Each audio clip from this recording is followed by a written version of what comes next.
Greetings, everyone, and welcome to part 2. And I'll be talking about the character of Lobo. Wait a minute. No, not this Lobo, not the DC Comics Lobo, not the man, but no, this Lobo.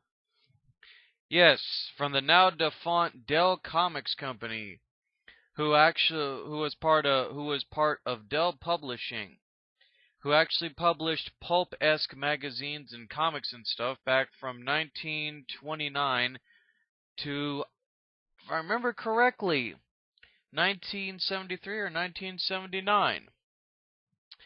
And Lobo is actually a very interesting character, guys, because he is actually, when he was created, he was actually the very first African American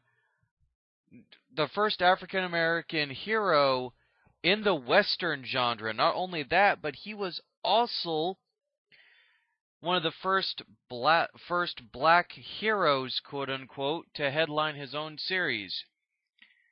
And ironically,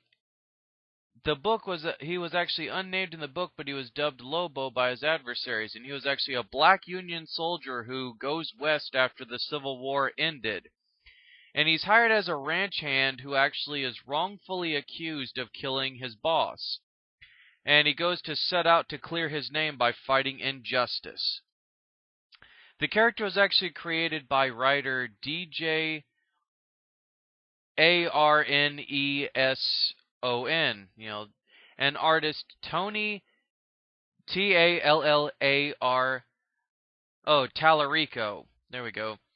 Whose Where Are They series of children's books had actually sold over 11 million copies worldwide. Though the series only lasted 2 issues, it was actually groundbreaking for the period that it was set in and had a lasting effect. And this was actually created right around the time in 1960s America, which was a powder keg because of the unprecedented changes that were taking place in society. And in 1965, things were pretty much still up in the air as to how it would all turn out. The equal rights movement, the civil rights movement, the anti-Vietnam War movement were all underway and quickly pushed the country towards a very dangerous civil unrest.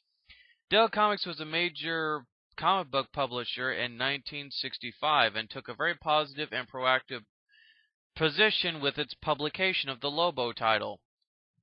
However, as is the case with many ideas back in the day, guys, this was a very controversial idea.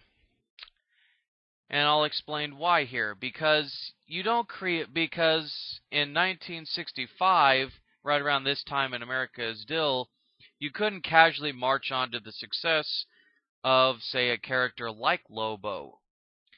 And in August of 2006, Tony Tallarico, in an interview, said that he and DJ, I'll just pronounce it,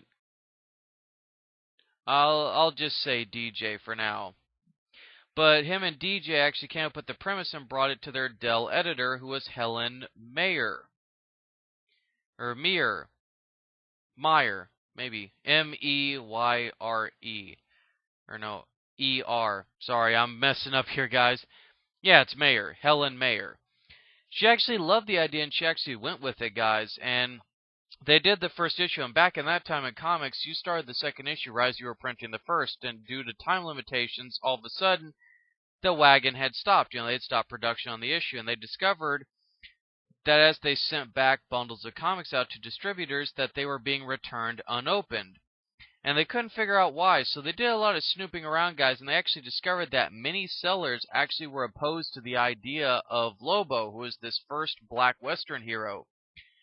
And, that would be the end of the book because they would basically sell nothing. Sellers would actually refuse to sell this comic on their street corner or even in their vending stalls.